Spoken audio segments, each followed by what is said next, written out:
Graça e paz, queridos irmãos. Amém?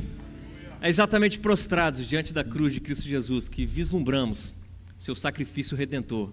E através da sua ressurreição nós temos a firme esperança de que desde já desfrutamos de bênçãos eternas e um dia estaremos com Deus, o nosso Pai, com Cristo Jesus face a face e seremos como Ele é. Você crê nisso? Louvado seja Deus que nos alimenta com essa viva esperança. Meus irmãos, eu não sei vocês, mas como eu estou alegre de estar aqui nessa noite. Não sei como é que você chegou aqui, de repente meio cabisbaixo, meio triste, chateado, talvez algumas situações, algumas circunstâncias na vida. Mas o fato é que quando nós estamos entre o povo de Deus, ouvindo a palavra de Deus sendo ministrada, cantada, pregada, isso traz um renovo nos nossos corações. Você crê nisso? Por isso que eu digo, eu estou alegre de estar aqui com os irmãos essa noite. Louvado seja Deus por isso, que renova as nossas forças e renova a nossa alegria para a honra e glória dele mesmo. Louvado seja esse Deus maravilhoso. Eu quero convidar você a abrir sua Bíblia no Evangelho de João, capítulo 3, onde iremos refletir nessa noite sobre um dos versículos mais icônicos da palavra de Deus. Tem sido destaque por várias e várias vezes, exatamente quando nós falamos acerca do Evangelho. Hoje a gente vai conversar acerca dessa perguntinha bem básica e que traz informações importantíssimas para as nossas vidas. O que é o Evangelho? Com base no Evangelho de João, capítulo 3, versículo 16. O que é o Evangelho?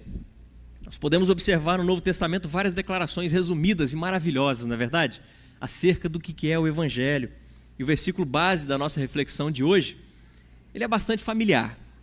É um versículo muito objetivo, um versículo muito claro, que traz para nós o anúncio da mensagem do Evangelho. E esse versículo está inserido, interessante, numa conversa que Jesus teve com um homem que era considerado um dos maiores eruditos, mestres da lei, um conhecedor da palavra de Deus, nos seus dias, no seu tempo, um homem chamado Nicodemos.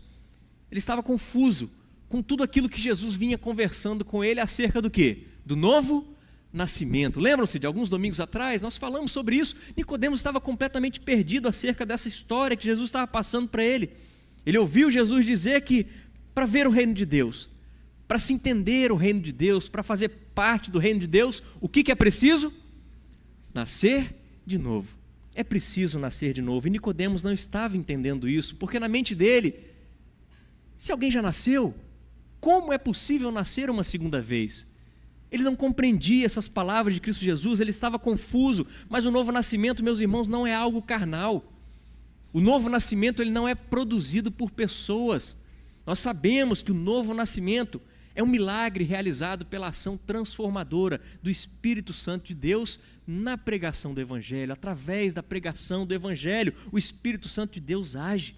E esse é o caminho da conversa de Jesus com Nicodemos, onde o próprio Jesus, no final ali do contexto que nós estávamos vendo no último domingo, em que Jesus traz toda aquela história da serpente sendo levantada no deserto, exatamente para mostrar para Nicodemos sobre a sua morte e morte de cruz.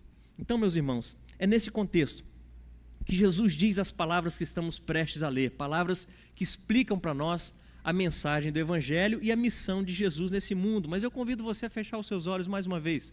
Vamos orar pedindo a direção, a instrução do Senhor para esse momento de estudo, de reflexão da sua santa palavra. Oremos. Pai querido, muito obrigado. Obrigado porque nós temos essa liberdade, esse livre acesso à palavra do Senhor, liberdade de estarmos num local público, adorando a Ti, ouvindo a Tua voz, e certamente o Senhor já está falando aos nossos corações, Deus.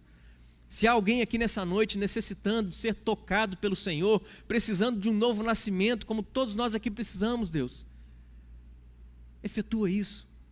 Traz esse novo nascimento, Deus, e aqueles de nós aqui que já experimentamos isso e temos sido renovados dia após dia pelo Senhor, ó Deus, permita que as nossas raízes em Ti se aprofundem cada vez mais, que a nossa fé no Senhor se fortaleça cada vez mais, para que continuemos a abraçar essa mensagem poderosa do Evangelho de Cristo Jesus, que salva o pecador e o conduz à vida eterna contigo.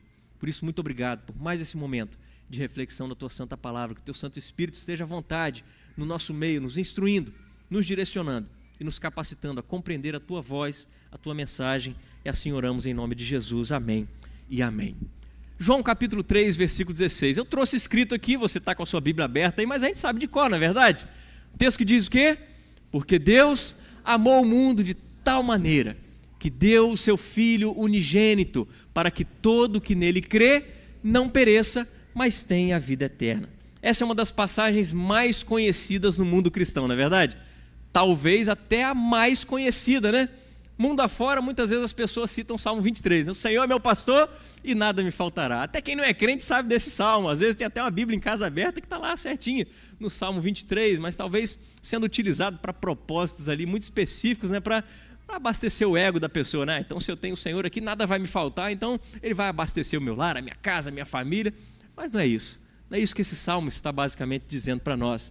Mas o fato é que o que está descrito aqui em João capítulo 3, versículo 16, é sim, algo muito familiar para nós. É um texto que nós conhecemos, sim. Muitos de nós aprendemos esse versículo ainda no colo da nossa mamãe.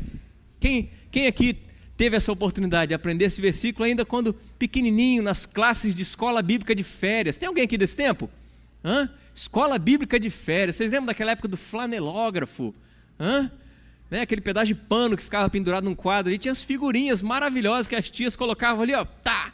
Aí tinha lá a Arca de Noé, os bichos de Noé passando ali, e aí ia trocando aquelas figurinhas e as crianças podiam aprender, meus irmãos, de forma visual, de maneira maravilhosa, a palavra de Deus nas mais variadas histórias que ela nos apresenta. Uma época maravilhosa. Hoje não se tem mais isso. Hoje o mundo virtual tomou conta de tudo, mas também ainda é possível sim aprendermos coisas maravilhosas de Deus através de tantas lições que nós temos sendo ensinadas de outras formas, como por exemplo através de um visual, assim como num data show, numa projeção, como o Heavy Gerson trouxe num domingo aí, na transparência. Eu não lembro nem se você lembra se disse isso, na transparência. Quem é dessa época, né, do retroprojetor? Quem era criança na igreja se amarrava em estar ali colocando aquela folhinha que tinha que colocar ao contrário para aparecer do jeito certo lá na frente, e a gente ficava ali se amarrando em fazer aquilo. Mas o fato é que quando nós olhamos para esse versículo, meus irmãos, ele faz parte da nossa caminhada, faz parte da nossa vivência na igreja, da nossa vivência como corpo de Cristo Jesus, né? Porque Deus amou o mundo de tal maneira que deu o seu Filho unigênito para que todo aquele que nele crê não pereça, mas tenha vida eterna. Nós sabemos que existem tantos outros versículos na palavra de Deus e textos que nos remetem à mensagem do Evangelho, mas esse texto em específico, meus irmãos, assim como tantos outros, ele traz para nós acerca da verdade do Evangelho. O apóstolo Paulo, por exemplo, apresenta de maneira tão enfática nas suas cartas, mas aqui nós vemos sair dos lábios do próprio Senhor Jesus. E eu queria que a gente refletisse a partir de 3 tópicos que esse único versículo pode apresentar para nós. Olha que interessante, o Evangelho nos fala do amor surpreendente de Deus. Em segundo lugar, nós veremos que o Evangelho nos fala do presente que Deus deu. E em terceiro lugar, o Evangelho nos fala acerca da graciosa promessa de Deus. Então veja comigo, em primeiro lugar, o que nós podemos aprender aqui em João 3,16, nas palavras do próprio Cristo Jesus, de que o Evangelho nos fala do amor surpreendente de Deus. Eu sei que para você, muitas vezes você pode pensar o seguinte: pastor, mas o amor de Deus não me surpreende tanto assim, porque eu tenho visto seus propósitos graciosos se cumprindo ao longo das Escrituras Sagradas, do Gênesis ao Apocalipse, e eu de fato tenho experimentado esse grande amor na minha vida pessoal. E eu quero dizer para você que isso é muito bom, isso é maravilhoso, e meu desejo é que isso seja algo verdadeiro na vida de cada um de vocês, mas convenhamos, vocês sabem que para muitas pessoas é muito difícil acreditar que Deus é amor, não é verdade? Muitas pessoas não conseguem acreditar que Deus é amor, e uma das razões para isso é a nossa própria luta contra o nosso pecado. Uma das razões para não se crer que Deus é amor é exatamente o nosso pecado, é a nossa luta contra o pecado, porque nós sabemos que todos nós somos pecadores. A gente já entra num culto de adoração como esse que nós estamos tendo aqui, reconhecendo essa realidade, de que somos pecadores, de que somos falhos, que pecamos contra o nosso Deus, e deve sim nos chamar a atenção, por exemplo, o fato de que lá em Romanos capítulo 5, Paulo diga que enquanto ainda éramos fracos, enquanto ainda éramos pecadores, enquanto ainda éramos inimigos de Deus, Deus demonstrou o seu amor por nós ao nos dar o seu único Filho. Isso tem que nos chamar a atenção, isso é algo interessantíssimo, porque nós sabemos que a humanidade sem Deus, meus queridos, está presa em seus próprios pecados. Porque todos nós pecamos, todos nós somos fracos e nós, por nós mesmos, não conseguimos nos libertar da escravidão que o pecado faz. Você crê nisso? Por nós mesmos, não conseguimos nos desvencilhar da escravidão do pecado. Nós queremos fazer o que a carne quer fazer, nós queremos fazer aquilo que o pecado, mediante as tentações com as quais nós somos tentados dia após dia, nos induz a fazer, mesmo quando Deus nos ordena em sua santa palavra a irmos contra os nossos desejos carnais, contra os nossos pecados, porque assim somos nós. Nós somos pecadores, e o Novo Testamento se refere ao pecador de várias maneiras. Por vezes ele caracteriza o pecador como sendo um infrator da lei de Deus. Já viu essa expressão? Porque nós quebramos a lei de Deus, nós erramos o alvo quantas e quantas vezes no nosso dia a dia. Nós falhamos em obedecer à santa lei de Deus. Mas o pecado também significa que ficamos aquém daquilo que Deus nos criou para ser. E ambas as coisas são terríveis. Quando quebramos a lei de Deus, que Ele nos deu para a sua glória e para o nosso bem, e também quando nós não somos aquilo que Ele nos criou para ser. É por isso que Paulo, no livro de Romanos, nos diz que todos pecaram e carecem da glória de Deus. Todos pecaram e carecem da glória de Deus. Veja que o apóstolo Paulo, ele não passa pano. Ele não ameniza nenhuma situação, ele é bem direto ao ponto, exatamente porque todos nós somos pecadores, nós merecemos a punição pelos nossos pecados. E aí ele vem e diz, porque o salário do pecado é a morte. O salário do pecado é a morte é a punição pelos nossos pecados, morte física e morte espiritual. E quando nós olhamos para o texto aqui, onde nas palavras de Cristo Jesus, em João 3,16, Jesus está falando dessa punição para Nicodemos, porque ele diz o seguinte: porque Deus amou o mundo de tal maneira que deu o seu Filho unigênito. Para o quê? Para que todo aquele que nele crê não pereça. Por quê, meus irmãos? Porque o normal é que o mundo venha a perecer. Você concorda comigo? O caminho natural da humanidade sem Deus é a morte. Morte física, morte espiritual, perecer. Jesus menciona isso exatamente para que Nicodemos saiba e nós saibamos que merecemos perecer. A humanidade sem Deus, meus queridos, está morta em seus delitos e pecados, conforme Paulo escreveu aos Efésios. Sem Deus, nós estamos condenados. E é isso que Jesus diz a Nicodemos a partir da segunda parte do versículo 18 aqui no capítulo 3. Vamos ler juntos? Mas o que não crê já está condenado, porque não crê no nome do unigênito Filho de Deus. A condenação é esta: a luz veio ao mundo, mas os homens amaram mais as trevas do que a luz, porque as suas obras eram más. Pois todo aquele que pratica o mal detesta a luz e não se aproxima da luz, para que as suas obras não sejam reprovadas. E o que Jesus está deixando bem claro para nós aqui, meus queridos, é que se nós realmente quisermos andar na luz, nós estaremos sujeitos a ter os nossos pecados escancarados diante dos nossos olhos e diante dos olhos daqueles que estão ao nosso redor. Você consegue enxergar isso?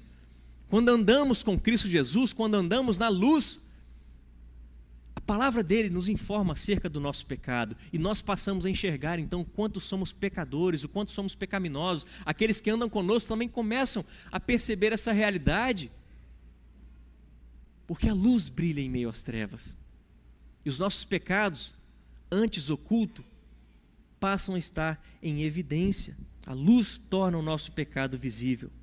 Mas aqueles que querem enganar a si mesmo e a outros, dizendo que andam na luz, mas que continuam nas trevas dos seus pecados, essas pessoas não querem que as suas obras sejam manifestas, porque elas querem continuar fazendo aquilo que lhes agrada, querem continuar vivendo uma vida pecaminosa, mas tendo a aparência de serem pessoas boazinhas, apenas estando em evidência as suas boas obras.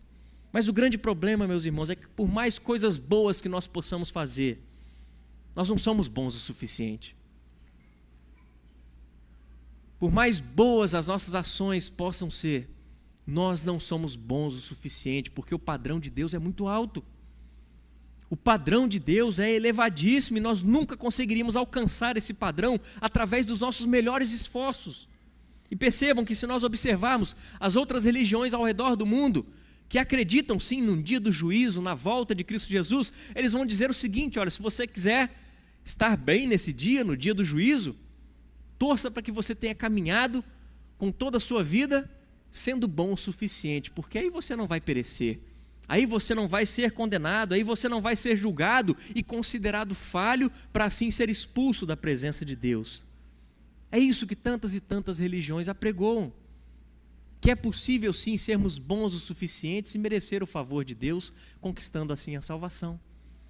Mas não é isso que a Bíblia nos informa, não é isso que a Bíblia ensina. Aqui em João 3,16, meus irmãos, Jesus diz: Deus amou o mundo. Deus amou o mundo de tal maneira. E João usa a palavra mundo aqui repetidamente no seu evangelho, nas suas cartas, exatamente para indicar tudo aquilo que se opõe a Deus. É interessante demais a gente observar essa expressão utilizada por João. Por exemplo, em sua carta, na primeira carta de João, capítulo 2, versículo 15 e 16, ele diz: não amem o mundo, e nem as coisas que há no mundo. Se alguém amar o mundo, o amor do Pai não está nele. Porque tudo o que há no mundo, os desejos da carne, os desejos dos olhos e a soberba da vida, não procede do Pai, mas procede de onde? Do mundo. O que João está dizendo aqui, meus queridos?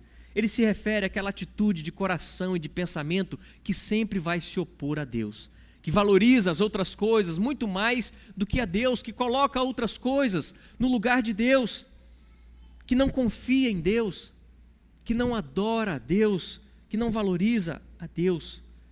Mas João está dizendo: não se deixem levar por isso. Muito pelo contrário, amem a Deus, não amem o mundo. E talvez isso possa confundir algumas pessoas aqui, porque o que Jesus está querendo dizer aqui em João 3,16, quando ele fala: porque Deus amou o mundo de tal maneira, sendo que João nos diz: não amem o mundo. Como que Deus ama o mundo de tal maneira se a gente não pode amar o mundo? Nas palavras de Cristo Jesus aqui, meus irmãos, a gente precisa extrair algo impressionante, algo de caráter relevante para as nossas vidas, porque o que não nos deve surpreender de fato é Deus condenar o pecador. Você consegue concordar comigo? O que não deve nos surpreender é Deus condenar o pecador, porque nós, como pecadores que somos, o que nós merecemos? Condenação, morte, inferno. Então isso não deve nos surpreender, o fato de Deus condenar o pecador. Mas o que deve sim nos surpreender é que Deus demonstra o seu amor a quem? Ao mundo. Deus demonstra o seu amor às pessoas fracas que estão escravizadas nos seus pecados, aos infratores da lei, aqueles que andam em desconformidade com a lei do Senhor, aqueles que têm andado e vivido no seu proceder, no seu falar, no seu pensar, não de acordo com aquilo que é da vontade de Deus.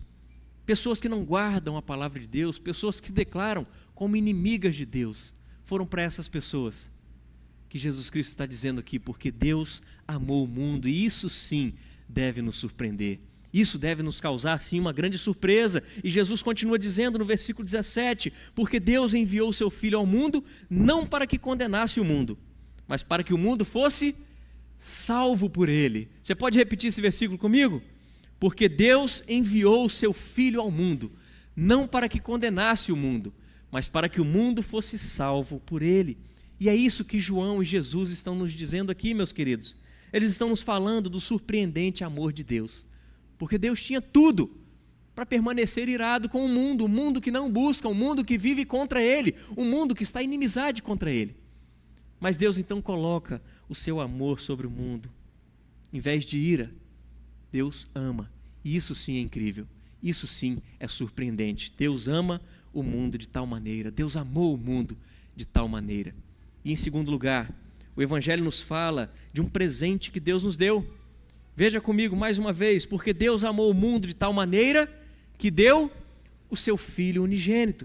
Jesus está nos apontando aqui para um presente generoso, um presente gracioso, um presente inestimável que Deus nos concedeu. Ele nos concedeu quem? O seu próprio Filho. Deus nos concedeu o seu próprio Filho. A grandeza do amor de Deus é vista no fato, nessa grande revelação de que Deus nos dá o seu próprio Filho por um mundo que o odeia, por um mundo que está em inimizade contra ele. Jesus está basicamente nos dizendo: olha, veja o que Deus ama e veja o que Deus deu. Vejam o que Deus ama. Deus ama o mundo. E o que Deus deu? O seu Filho unigênito. Deus ama um mundo repleto de pecadores. e coloca o seu amor sobre eles, dando-lhes o seu Filho unigênito.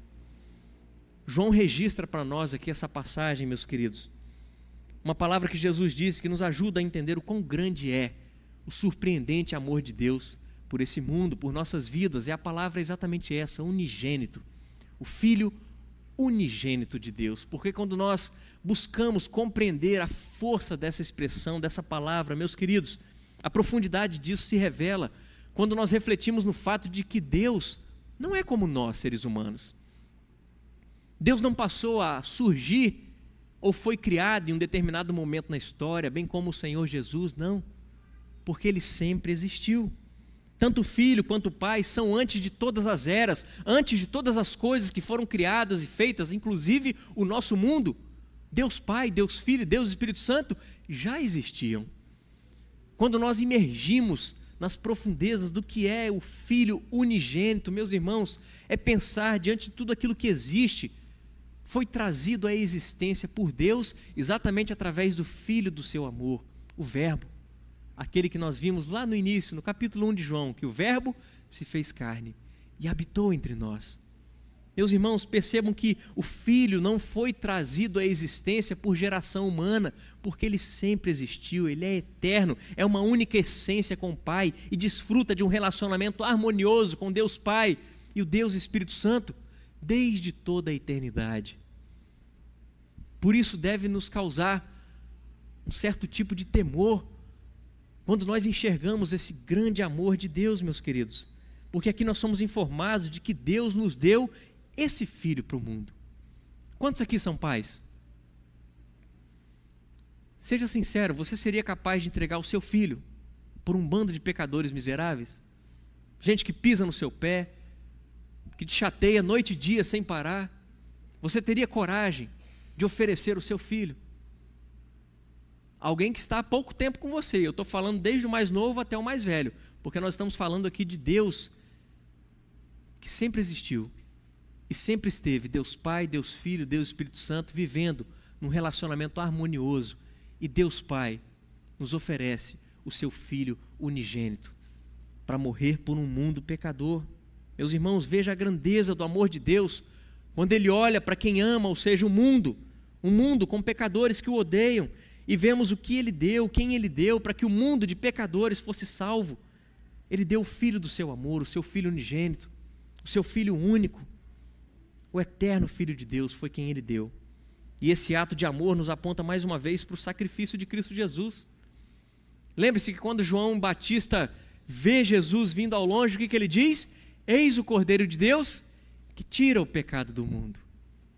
Eis o Cordeiro de Deus que tira o pecado do mundo. O presente que Deus deu é Jesus Cristo, o seu Filho unigênito, que veio para cumprir a graciosa promessa de Deus, que é exatamente o nosso terceiro ponto, porque nós vemos nessa passagem muito mais do que o amor surpreendente de Deus e essa grande, inestimável, pródiga dádiva de Deus, mas é possível percebermos também a graciosa promessa de Deus. Vejam que na segunda metade do versículo o texto nos diz: para que todo que nele crê não pereça, mas tenha a vida eterna. Para que todo aquele que nele crê não pereça, mas tenha a vida eterna. Em outras palavras, meus irmãos, o que Cristo Jesus está nos dizendo é o seguinte: que Deus concede perdão e vida a todos os que confiam em Cristo Jesus para a salvação. Deus concede perdão e vida a todos aqueles que confiam em Jesus para a salvação. O que Jesus está dizendo é o seguinte: olha, eu vim para tomar o seu lugar, para carregar os seus pecados, para sofrer a sua vergonha e o escárnio que você merece. Eu vim para lhe dar um novo coração, eu vim para trazê-lo de volta à família do Pai, perdoando os seus pecados, para lhe dar dádivas que você não merece. Porque eu vivi uma vida perfeita no seu lugar, eu morri a morte que você merecia, para que você, confiando então em mim, possa receber do meu Pai tudo aquilo que Ele tem para lhe dar, vida e vida eterna. É por isso que Jesus veio, Ele veio para viver e morrer no nosso lugar, e Ele ressuscitou, como o apóstolo Paulo disse, para nossa justificação. Meus irmãos, essa mensagem é uma mensagem maravilhosa, porque assim, ao confiarmos somente em Cristo Jesus para a nossa salvação, assim como Ele nos é oferecido no Evangelho, nós somos então perdoados, nós passamos a ser aceitos por Deus e acolhidos como seus filhos amados e passamos a fazer parte da família da fé. Deus nos vê como justos, mas não por causa das nossas boas obras, e sim por causa da obra de Cristo Jesus. Exatamente por causa da graciosa promessa de Deus. E aqui está a promessa: creia no meu Filho e eu perdoarei, para que todo aquele que nele crê não pereça, mas tenha vida eterna. A promessa do nosso Deus é essa: creia no meu Filho e eu perdoarei, creia no meu Filho e eu te darei a vida eterna. Jesus continua dizendo no versículo 18: quem nele crê não é condenado, porque, meus irmãos, uma vez crendo em Cristo Jesus, Deus nos livra da sua ira. Através do sacrifício expiatório, substitutivo de Cristo Jesus, estamos livres da ira de Deus. Essa é a maior notícia que nós poderíamos ouvir, porque nós sabemos que todos merecíamos a condenação, todos merecíamos a morte, morte espiritual, inferno, mas em vez disso, Deus nos dá o seu Filho, para que possamos receber perdão e vida nele. Esse é o Evangelho, essa é a mensagem que, ao ser anunciada, meus irmãos, o Espírito Santo trabalha de forma eficaz, e no momento oportuno de Deus, o Espírito Santo então convence o pecador do seu pecado, o convence da justiça e do juízo de Deus, promovendo um arrependimento, promovendo mudança de vida, que é exatamente o novo nascimento. E Jesus encerra no versículo 21 dizendo: quem pratica a verdade se aproxima da luz, para que as suas obras sejam manifestas, porque são feitas em Deus. E aqui fica registrado por João, que nas palavras de Jesus, todo aquele que pratica a verdade se aproxima da luz. Nós sabemos que Jesus Cristo, ele é tanto a luz, como também ele é a verdade. E o que João está nos informando aqui nas palavras do próprio Cristo Jesus é que, meus irmãos, a verdade que precisamos colocar em prática é exatamente a verdade nos apresentada nas Escrituras Sagradas, na Palavra de Deus, porque quando as observamos e as colocamos em prática, nós estamos fazendo isso exatamente porque temos sido iluminados por Cristo Jesus. Ele é quem abre os nossos olhos para que possamos colocar em prática a santa vontade de Deus, a santa Palavra de Deus. Uma vez que a morte de Cristo Jesus nos perdoou os pecados e nos tornou justos diante de Deus, através do chamado eficaz, da regeneração, do nosso novo nascimento, promovido pelo Espírito Santo, nós somos levados então a viver uma vida de santificação, uma vida nova, uma vida diferente da que vivíamos anteriormente, onde as nossas obras passam então a ser manifestas porque são feitas em Deus, visto que nós somos salvos para as boas obras essas que Deus preparou de antemão para que andássemos nelas. Ou seja, nada é mérito nosso, tudo vem de Deus para as nossas vidas. É por isso que nós não podemos deixar de dizer, meus irmãos, não saia daqui essa noite, não saia daqui essa noite sem depositar a sua confiança em Cristo Jesus, de forma alguma. Não saia daqui essa noite sem depositar a sua confiança em Cristo Jesus. Não confie que você é uma pessoa boa demais, nós não somos bons o suficiente. Não confie que você é caridoso demais, generoso demais, que você está conquistando o favor de Deus através das suas boas obras. Não confie nisso. Não confie que você é aceito por Deus por causa da sua bondade. Nós só somos aceitos por Deus por causa de Cristo Jesus. Nós só somos aceitos por Deus no seu Filho amado. É isso que essa mensagem do Evangelho nos traz. É por causa daquilo que Jesus fez por nós, e é por isso que devemos depositar a nossa fé, a nossa confiança, a nossa esperança somente em Cristo Jesus. As nossas boas obras, elas são simplesmente o resultado daquilo que Jesus fez por nós na cruz ao nos salvar. Por isso, vamos sim praticar boas obras, mas como resultado da obra santificadora de Cristo Jesus em nossas vidas, para que todo aquele que nele crê não pereça, mas tenha vida eterna, meus irmãos, porque Jesus carregou sobre si os nossos pecados.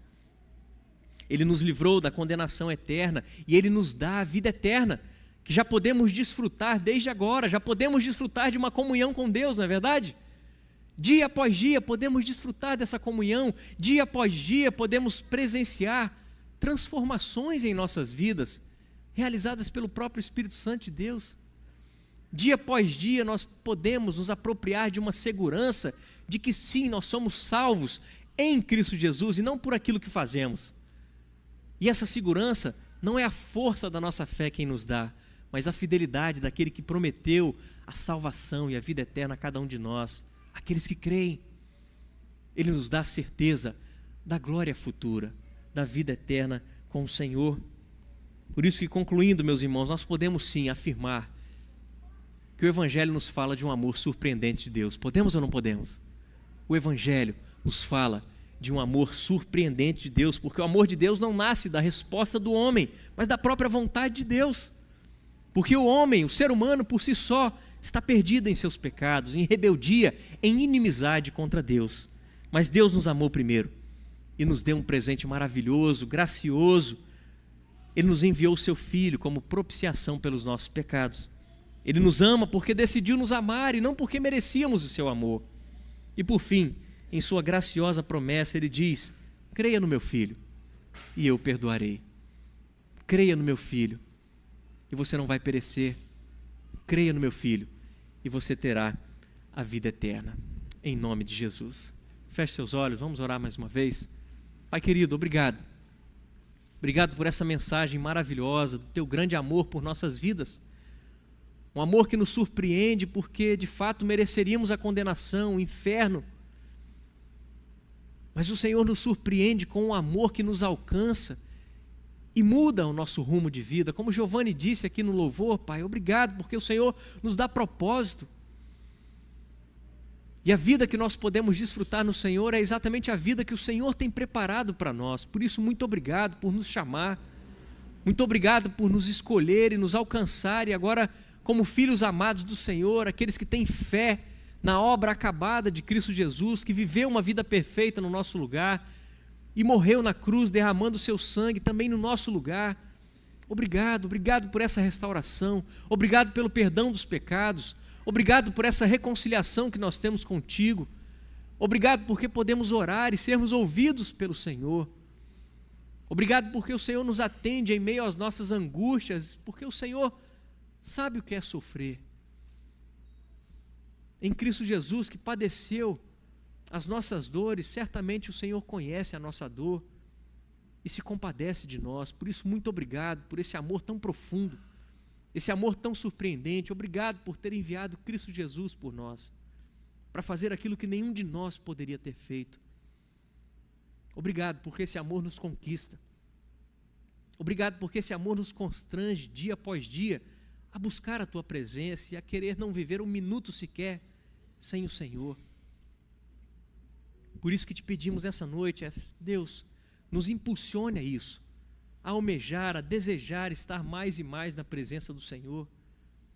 Que a Tua palavra continue sendo o nosso alimento, que possamos ansiar por ouvir a Tua voz através das Sagradas Escrituras e não através de profetadas que estão sendo lançadas por aí mundo afora, mas que possamos nos deleitar na Tua palavra, porque é aqui que o Teu Santo Espírito nos comunica essa mensagem maravilhosa e graciosa do Evangelho, porque o Senhor amou o mundo de tal maneira que deu o Seu Filho unigênito para que todo aquele que nele crê não perecesse, mas que tivesse a vida eterna. E através dessa graciosa promessa nós confiamos, nós cremos que o Senhor tem vida eterna a cada um de nós, porque cremos em Cristo Jesus. Por isso somos gratos pela fé que o Senhor nos deu de presente, essa fé salvadora que nos alcançou, que nos conquistou, e mais uma vez queremos declarar: a nossa vida pertence ao Senhor.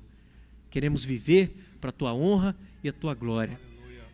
Que ninguém saia daqui essa noite sem depositar a sua confiança em Cristo Jesus. Deus, abra o nosso coração, a nossa mente, que o Teu Santo Espírito continue falando a cada um de nós aqui, e que assim a nossa confiança, a nossa fé, a nossa esperança estejam firmadas única e exclusivamente em Cristo Jesus.